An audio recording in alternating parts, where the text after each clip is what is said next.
प्रज्ञान YouTube channel में जुड़े हुए सभी सत्संगी जनों एवं प्रबुद्ध श्रोताओं का स्वागत है। सभी का अभिनंदन है और सभी को मेरा प्रेम पूर्वक जय श्री। पिछले आख्यान को ही आगे बढ़ाते हुए शिष्य जिज्ञासा करता है कि समस्त महत् द्रव्यों की उत्पत्ति परमाणुओं से बताई गई।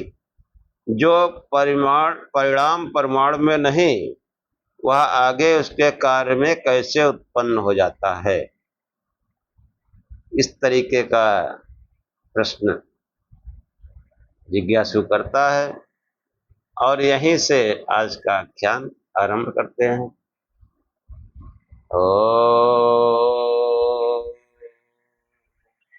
असतो मा सद्गमय तमसो मा ज्योतिर्गमय मृत्योर्मामृतं गमय। हे परम गुरु परमात्मा, हमें असत्य से सत्य की ओर ले चलो, अंधकार से प्रकाश की ओर ले चलो तथा मृत्यु से अमरता की ओर ले चलो। ये जो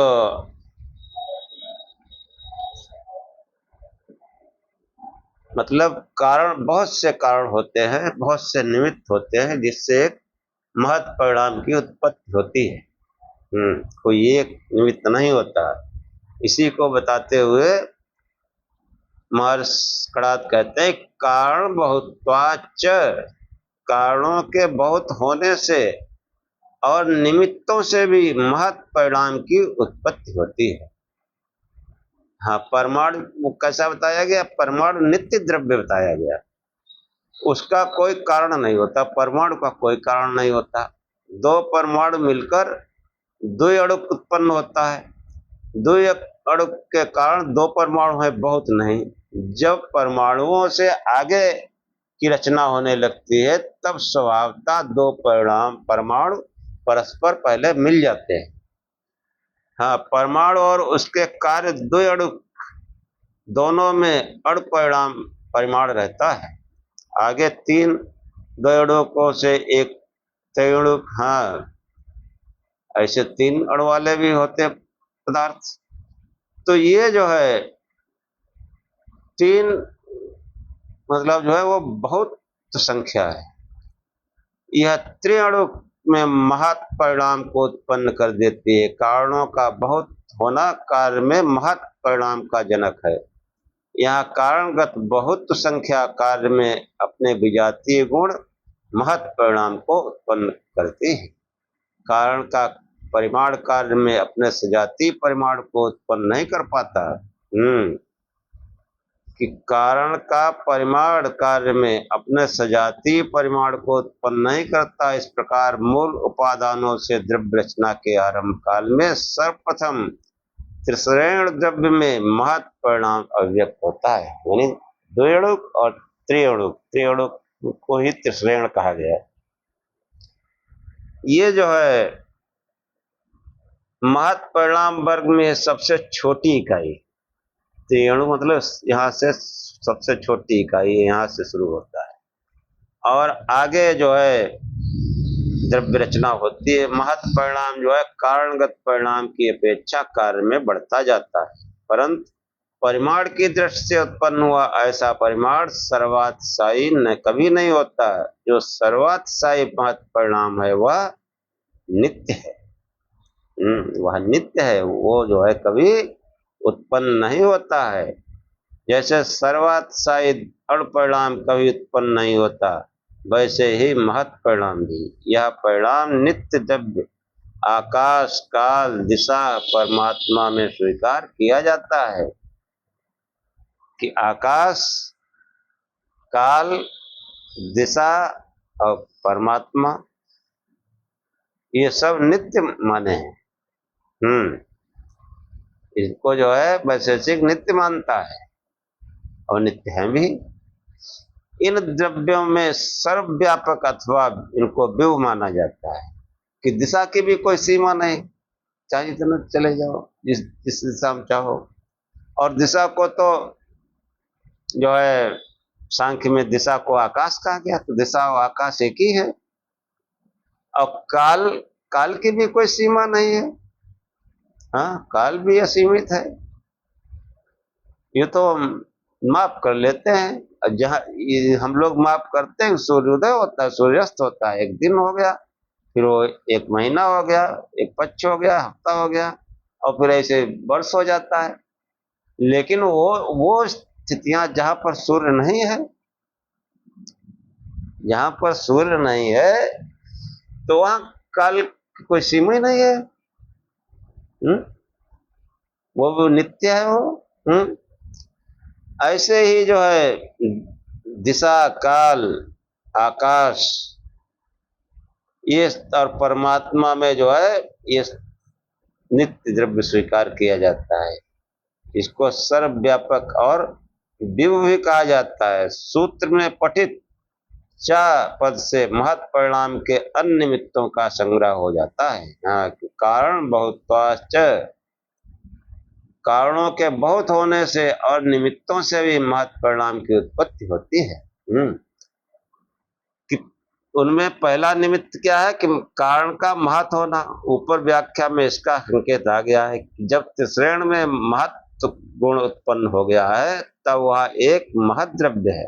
अनेक तिसरेणुओं से मिलकर जब आगे कार्य द्रव्य उत्पन्न होता है, तब कारणगत महत् परिणाम कार्य में सजाती अपने अतिशायी महत् परिणाम को उत्पन्न करता है। तिसरेण में महत् परिणाम का असमवाय कारण द्वि अणु कारणगत बहुत संख्या में है। आगे कार्यों में कारणगत महत् परिणाम असमवाय कारण रहता है। महत् परिणाम का दूसरा एक कारण है प्रचय। प्रचय प्रचय देखा जाता है, यह अवयवों के अत्यंत शिथिल संयोग का नाम है। जो अवयव मिले बहुत ही वो कायदे से नहीं, बहुत शिथिल संयोग है, जो किन्हीं द्रव्यों रुई ऊन आदि में रहता है। जैसे रुई है, उसके धागे देखो बहुत शिथिलता से एक दूसरे से जुड़े होते हैं। रुई का ढेर बहुत से प्रदेश को घेर लेता है। यदि उसके अवयव संयोग को ढीला न रहने दिया जाए, कस दिया जाए, तो वही ढेर बहुत थोड़ी जगह को घेरता है। इसी प्रकार प्रचय उस ढेर में महत् परिणाम का जनक है। प्रचय, किसी चीज का सुगोड़ देना प्रचय है। महत् परिणाम में अपेक्षिक न्यूनाधिकता होने से महत् द्रव्यों में भी औपचारिक रूप से कभी अड़ुत्व व्यवहार होता रहता है। जब किसी महत् द्रव्य में लंबाई की अधिकता अधिक रहती है, तब उसके परिणाम में न्यूनाधिकता के आधार पर परिणाम के लिए दीर्घ और ह्रस्व पदों का प्रयोग किया जाता है। दीर्घ मतलब लंबा, ह्रस्व मतलब छोटा। बसता ये सब दीर्घ ह्रस्व महत् परिणाम के अंतर्गत है। महत् के प्रसंग में अणु परिणाम के विषय में जो है महर्षि कणाद कहते हैं कि अतो विपरीतम अणु, कि इससे विपरीत अणु परिणाम होता है। एक महत् परिणाम है, एक अणु परिणाम। महत् परिणाम मतलब बहुत बड़ा, और अणु परिणाम मतलब बहुत छोटा, सूक्ष्म। तो वो इसके जो है विपरीत जो है क्या कहा गया, अतो विपरीतम अणु, इसके विपरीत अणु परिणाम परिमाण होता है। इस महत् परिणाम में जो विपरीत परिमाण है वह अणु परिमाण कहा गया है। इसमें विपरीत इस प्रकार समझना चाहिए, महत् परिणाम लौकिक प्रत्यक्ष का विषय होता है। प्रत्येक व्यक्ति चक्षु आदि इंद्रियों के द्वारा उनका प्रत्यक्ष करता है। महत् परंतु परमाणु अथवा द्विअणुक में रहने वाले अणु परिमाण का बाह्य इंद्रियों द्वारा प्रत्यक्ष कभी नहीं होता। जैसे जल है, अगर उसका एक अणु है तो हवा में तैर रहा है, और कई जब मिल जाते हैं और अनुकूल वातावरण, तब वो जल बनता है। एक जल की बूंद में आपको जो है बहुत संख्या में अणु मिलेंगे जल वाले, और उसमें भी दो परमाणु हैं, एक हाइड्रोजन और एक ऑक्सीजन। रसायन शास्त्र पढ़े जानते हैं इस बात को। और दो परमाणु भी जो है वो दो की जगह तीन है।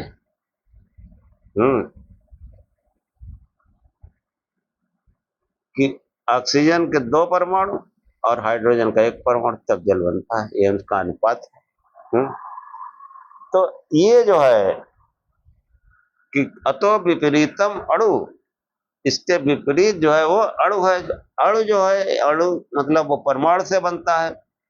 वो जो है, वो जो अणु परिमाण है वो नित्य है। अगर उसको आप विभाजित करेंगे तो फिर वो पदार्थ नहीं रहता। परंतु उसका असमवाय कारण परमाणु जब विद्युत संख्या है, बहुत संख्या नहीं, अर्थात कारण बहुत इस परिणाम का जनक नहीं है। ये भी विपरीत यहाँ समझना चाहिए। हाँ, आगे से जिज्ञासा करता है कि वस्तु में अणु महत दोनों प्रकार का ज्ञान और व्यवहार लोक में देखा जाता है, फिर इनका विपरीत कैसे?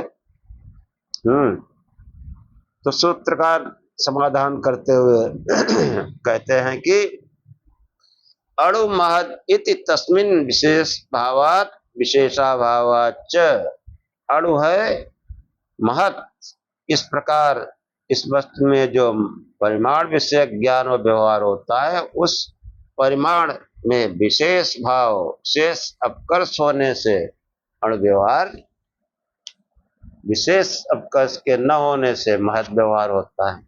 विशेष से जो है वो अणु व्यवहार और विशेष अपकर्म के न होने से महत् व्यवहार होता है। लोक में ऐसा ज्ञान और व्यवहार होता देखा जाता है कि जैसे बिल्व से आंवला अणु है तथा रक्तक यानी गुंजा से आंवला महत् है।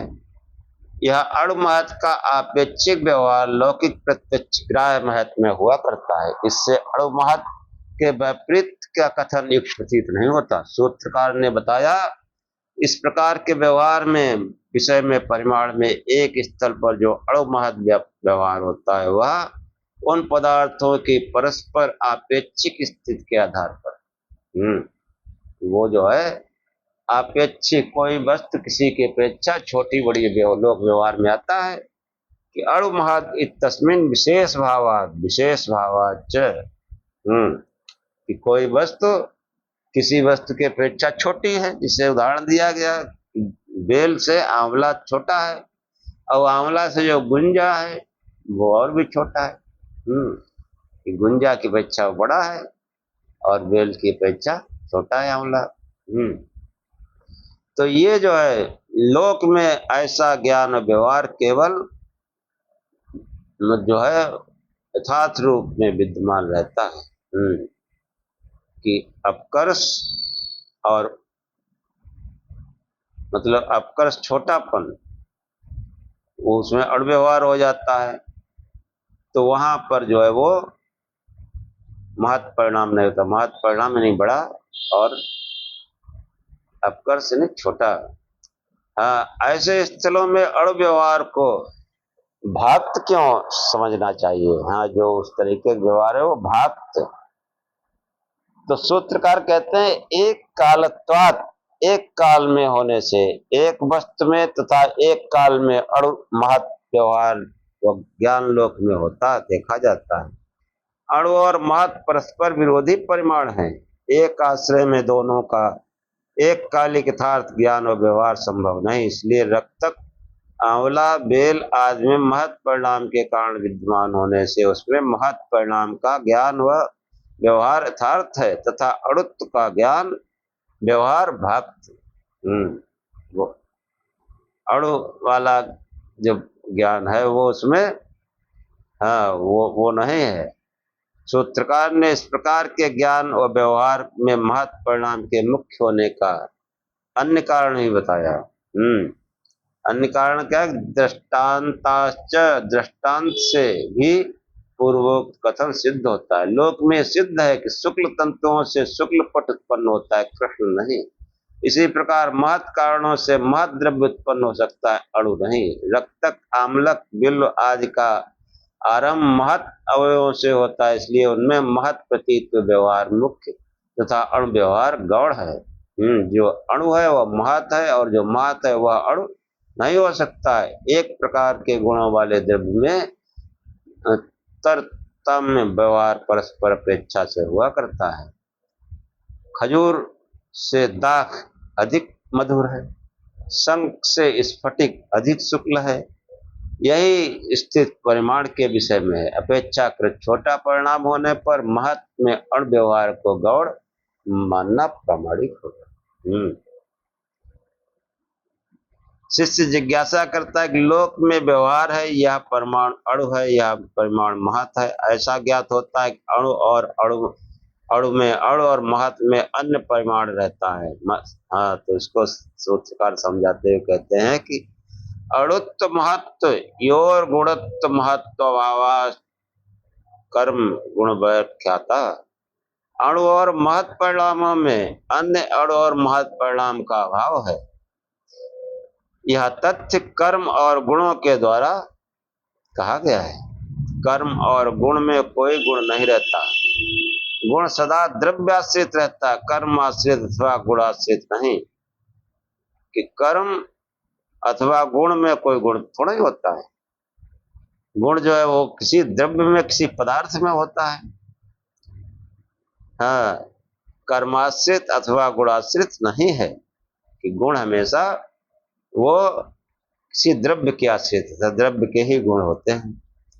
जब कहा जाता है दो अणु परिमाण के अपेक्षा परिमाण का परिमाण अणु है, तंत्र के परिमाण से पट का परिमाण महान है। अथवा बिल्व से आंवला अणु और आंवले से बिल्व महान है। इस लोक व्यवहार में आपातता ऐसा प्रतीत होता है जैसे अणु परिमाण में अणु परिमाण तथा महत् परिणाम में अन्य महत् परिणाम का कथन किया जा रहा हो, जो एक आश्रय के परिमाण को दूसरे आश्रय के परिमाण से भिन्न वह व्यवच्छिन्न करता है। बसता ये एक के व्यवहार की रीत मात्र है, कहने का ढंग। कारण यह है कि कोई गुण कभी कर्म अथवा गुण का आश्रित नहीं रहता। प्रत्येक गुण अथवा कर्म सदा द्रव्य में आश्रित रहता है। हाँ, फलता कर्म और गुण के इस विषय के व्याख्यान से अणु और महत्, हाँ, अणुत्व महत्व और अणुत्व महत्व आवास कर्म गुण व्याख्याता।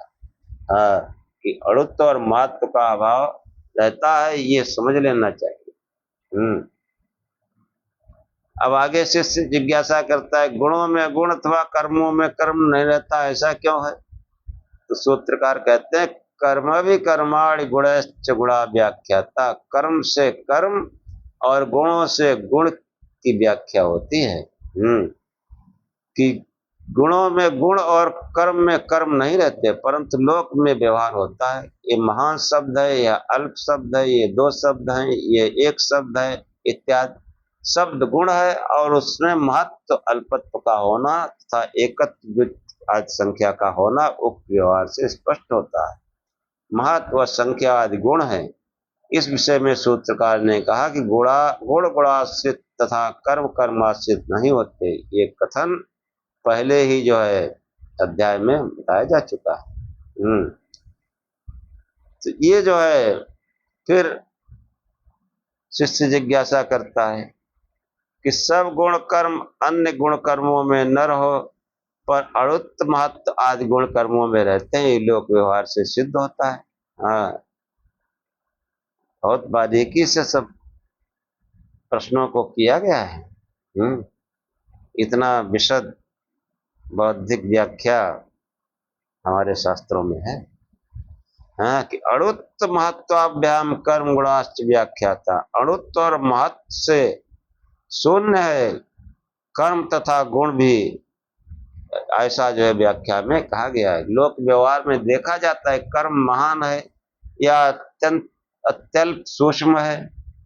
अमुक व्यक्ति का ज्ञान महान है, अमुक व्यक्ति का अल्प है। ऐसे व्यवहार से प्रतीत होता है किन्हीं कर्म और गुणों में अणुत्व महत्व आश्रित रहते हैं। सूत्रकार ने बताया कि एक सामान्य सिद्धांत निश्चित और स्थापित कर दिया गया कि गुण में गुण और कर्म में गुण और कर्म में कभी आश्रित नहीं रहते। गुण कर्म सदा द्रव्य में आश्रित रहते हैं, पदार्थ में। इसलिए अणु महत् परिणाम द्रव्य में आश्रित रह सकते हैं, गुण कर्म में नहीं। लोक व्यवहार सर्वथा औपचारिक है। हाँ, लोक व्यवहार औपचारिक है। लोक व्यवहार में तो दिशाएं हैं, वो लोक व्यवहार में, वरना दिशा तो आकाश है। आकाश में जो स्थिति है वो वही दिशा है, इसलिए दिशा आकाश है।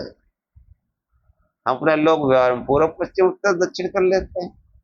हम्म, कि सूरज पूर्व में उदय उदय होता है, कोई आदमी शाम को सो कई जगह तो वो समझेगा कि पूर्व इधर है। हम्म, सोचे कि मान लो गहरी नींद सो गया, उसने सोचा सवेरा हो गया, देखा कि तो सूरज पश्चिम में है, तो वो उधर उठ लगे, अरे सूरज निकल आया। हाँ, जब इधर उधर चारों तरफ देखेगा तो उसको सब चीजें देख के पता चलेगा नहीं है तो जो है अभी शाम ही हुई है। तो जो चीज आकाश में स्थित है वो जो है उसी से दिशा का व्यवहार होता है, लोक व्यवहार। सभी आप जो है आपका घर के पड़ोस में पूर्व दिशा में कोई घर है, उस घर को आप पार करके चले जाओ तो वही घर जो है आपके पश्चिम में हो जाएगा, दाएं बाएं हो जाओ उत्तर दक्षिण हो जाएगा। तो ये लोक व्यवहार में ये सब जैसे दिशाओं का ज्ञान है, ऐसे ही लोक व्यवहार में जो है गुण और कर्म वो कभी एक दूसरे के आश्रित नहीं रहते, गुण कर्म हमेशा द्रव्य के आश्रित रहते हैं। यही व्याख्या दीर्घत ह्रस्व परिणाम के विषय में सूत्रकार ने निर्दिष्ट की। एतेन दीर्घत्व ह्रस्वत्व व्याख्याते, इससे दीर्घ ह्रस्व परिमाण भी कह दिए गए। जो विवेचन और महत् परिणाम के विषय में गत सूत्रों द्वारा प्रस्तुत किया गया वह दीर्घ ह्रस्व परिमाण के विषय में भी समझना चाहिए। ये परिमाण भी गुण कर्माश्रित न कर अन्य गुणों के समान केवल द्रव्याश्रित रहते। ह्रस्व या दीर्घ ये गुण या कर्म में आश्रित थोड़े, तो द्रव्य है, द्रव्य कोई बड़ा है कोई छोटा है, पदार्थ कोई गुण कर्म का कोई वहां पर आश्रय नहीं, द्रव्य के आश्रित ही होते हैं। परिमाण के नित्य अनित्य होने के विषय में सूत्रकार ने कहा कि अनित्य अनित्यम, अनित्य द्रव्य में अनित्य होता है, कि अनित्य द्रव्य में अनित्य परिमाण होता है। जो द्रव्य अनित्य है अपने कारणों से उत्पन्न होते हैं उनका नाश अवश्यंभावी है। द्रव्य का नाश होने पर उसमें आश्रित गुण का नाश हो जाता है, क्योंकि गुण अनाश्रित नहीं रह सकता है। उक्त कथन से अर्थापत्ति द्वारा सिद्ध है नित्य में नित्य रहता, उसी को सूत्रकार बताता है कि नित्य नित्यम, जैसे अनित्य अनित्यम ऐसे नित्य नित्यम, नित्य द्रव्य में नित्य होता है परमाणु। जो अनित्य है वो अनित्य और नित्य है वो नित्य, यही तो समझना है कि जो किसी अनित्य पदार्थ से बना है और नित्य अनित्य, वो तो सांख्य में पहले अच्छी तरह समझा दिया गया कि जो भी वस्तु परिवर्तनशील है, जो बनने बिगड़ने वाली है, घटने बढ़ने वाली है, वो सब अनित्य है। कि कोई देहधारी है तो वो अनित्य है, बच्चा पैदा होता है धीरे धीरे बड़ा होता है, जवान हो जाता है, बूढ़ा हो जाता है, मर जाता है। तो ये जो है जितने भी प्राणधारी हैं, जीवधारी हैं, वो सब अनित्य हैं, नित्य नहीं। और नित्य वो कौन है? परमात्मा। तो इससे सिद्ध होता है जो देहधारी है वो परमात्मा नहीं हो सकता है। इसने जन्म लिया, हाँ, परमात्मा क्यों जन्म लेगा? हाँ, हम जन्मदिन मनाते हैं, ये विचारणीय है कि महापुरुष हो चाहे साधारण पुरुष हो चाहे वो निकृष्ट पुरुष हो, जन्म होगा तो मृत्यु जरूर होगी।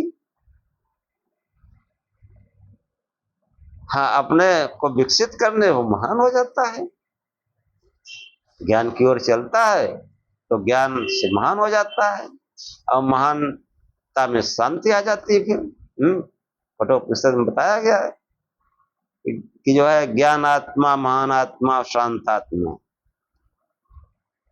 तो वो जो है, जो नहीं ज्ञान की तरफ चलते हैं, वो भी अपना रहते हैं, पशुवत जीवन जीते हैं वो भी। हम्म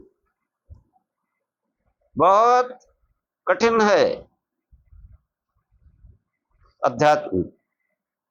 हम्म वरना जो है, सब पशुवत जीवन जीते हैं, स्वार्थपरता, बड़े बड़े त्रिपुंडधारी तिलकधारी धर्माचार्य बैठे हैं, स्वार्थपरता है। हाँ, कैसे जो है ये शिष्य जो आए हैं, इनको कैसे बरगला के पैसा कमा लिया जाए। हम्म इसी में पूरा दिमाग रहता है। क्या वो अध्यात्म को बताएंगे, क्या सनातन को समझते हैं? वो न कुछ समझते हैं, न समझा पाएंगे। हाँ, जब तक सांसारिक पदार्थों में इतनी जबरदस्त आसक्ति है, ज्ञान कहाँ? ज्ञान तो इनसे मुख मोड़ लेने पर होता है। जिसका करोड़ों अरबों साम्राज्य है, चाहे जो कुछ रंगा पुता घूम रहा हो, त्रिपुंड लगाए हो, वो न महान है न आध्यात्मिक है, वो ढोंग करता है। हम्म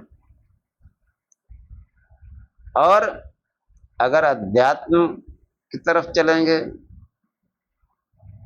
वेद ज्ञान करेंगे, तो फिर दुकान मतलब भर को चलेगी। तब भी ऐसा नहीं, लोग सत्य ज्ञान सुनकर भी स्वयं श्रद्धा से सेवा करते हैं।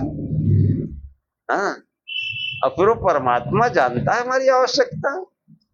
उसका ज्ञान करोगे तो उसका गान करोगे, ज्ञान का गान करोगे। हाँ, वेदवाणी को कहना उस परमात्मा का गान है। हाँ, उससे जो है समस्त मार्ग खुल जाते हैं, उससे अभ्युदय होता है, पहले ऐश्वर्ययुक्त जीवन होता है, और अंततः मुक्ति मोक्ष हासिल होता है। जिन्होंने उसका गान किया वो उनके नाम आज भी लिए जा रहे हैं। बाकी ये जितने बैठे हैं, जब तक जिंदा है तब तक ठीक, फिर कोई नहीं इनको याद करेगा। कोई नहीं याद करेगा। और संस्था वाले उनके मानते हैं, बाकी लोग मानते भी नहीं। जो महान पुरुष है, जो महात्मा वाकई हुए, उनको सबने माना। हम्म? तो ये जो है हमारे समझाने की प्रयत्न, वो नित्य और अनित्य, अनित्य से अनित्य बनेगा और नित्य से नित्य।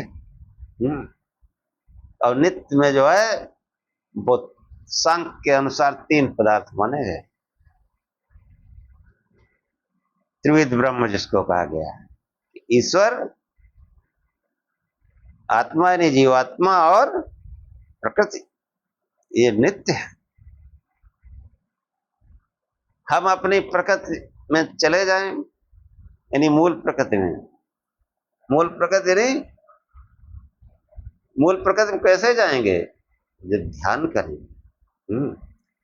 बाहरी चीजों को चिंतन खत्म करें, उस आत्मा की तरफ चलें, प्रकाश स्वरूप की तरफ।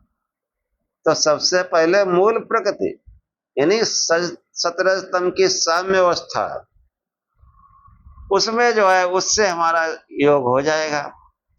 और उसमें जाते ही, क्योंकि समस्त जगत सतरज स्तंभ तीन गुणों से बना है, और उसका हम ज्ञान करते करते पूरा जीवन निकल जाता है। क्या ज्ञान कर पाएंगे? और अगर ये जहां से सतरज स्तंभ से ये संसार बना है, उस मूल के पास पहुंच जाए तो हमको समस्त ज्ञान हो जाएगा। कि जो मूल प्रकृति में पहुंच जाना, यानी ये समाधि है। हाँ, ये जो है ये समाधि है। और इस मूल प्रकृति जो है उसमें वो बीज रहता है सतरज स्तंभ का, उससे जो है पुनः उत्पत्ति होती है, संसार चक्र चलता रहता है।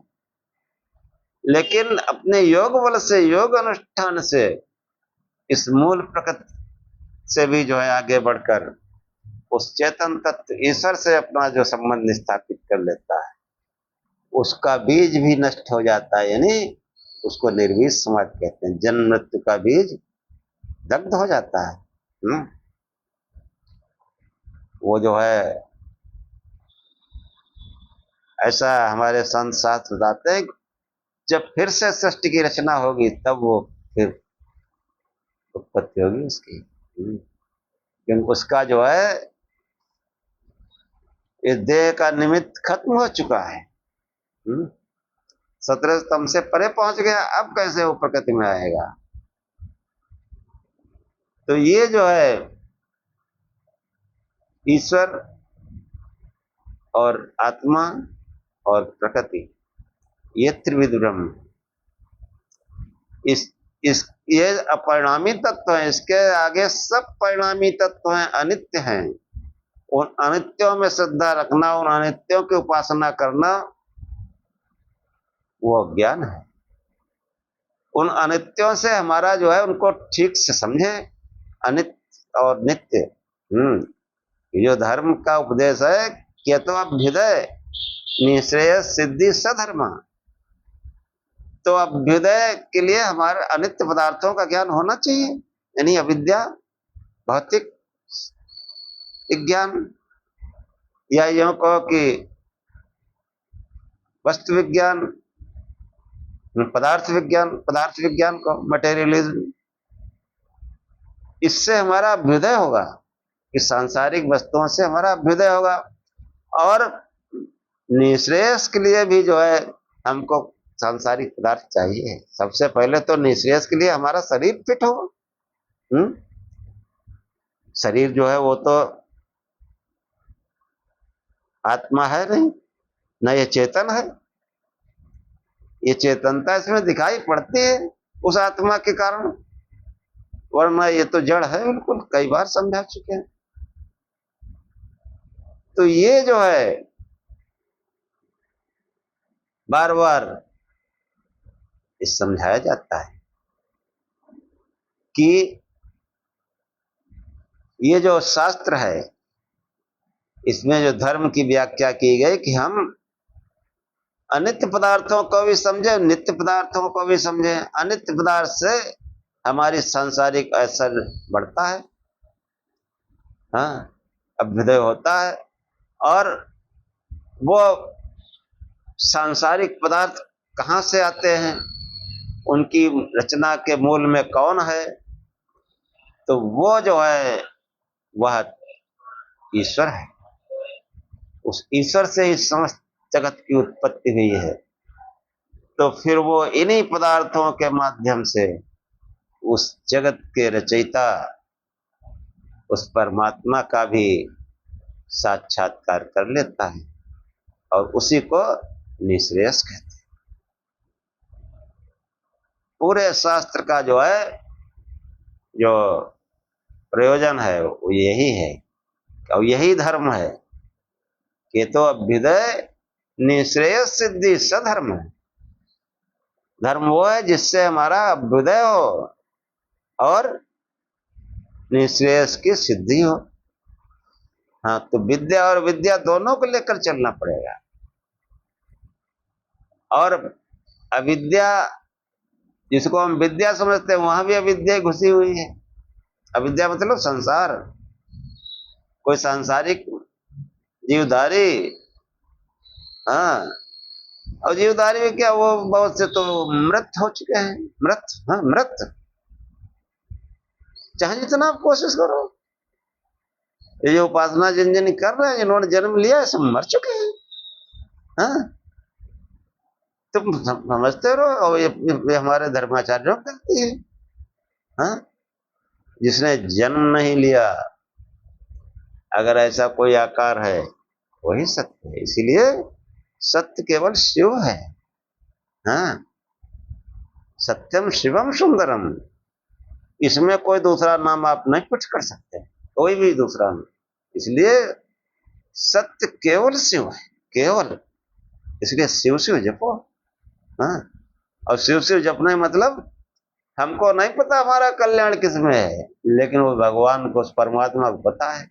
जब शिव शिव जपते हैं तो हमारे लिए क्या अच्छा है, क्या उचित है, क्या अनुचित है, वो भगवान खुद ही देख रहा है। वैसे ही प्रेरणा हमारे अंदर भर रहा है।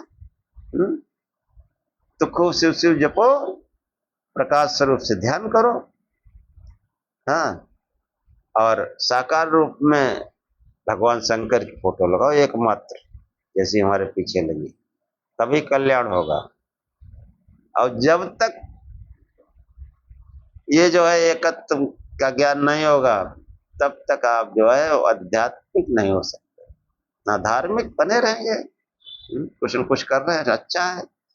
आध्यात्मिक विचार से बनता है कि समस्त अनित्य को वो हटाता चला जाता है, हटाता चला जाता है, हटाता चला जाता है, तब जो बचता है वही नित्य है।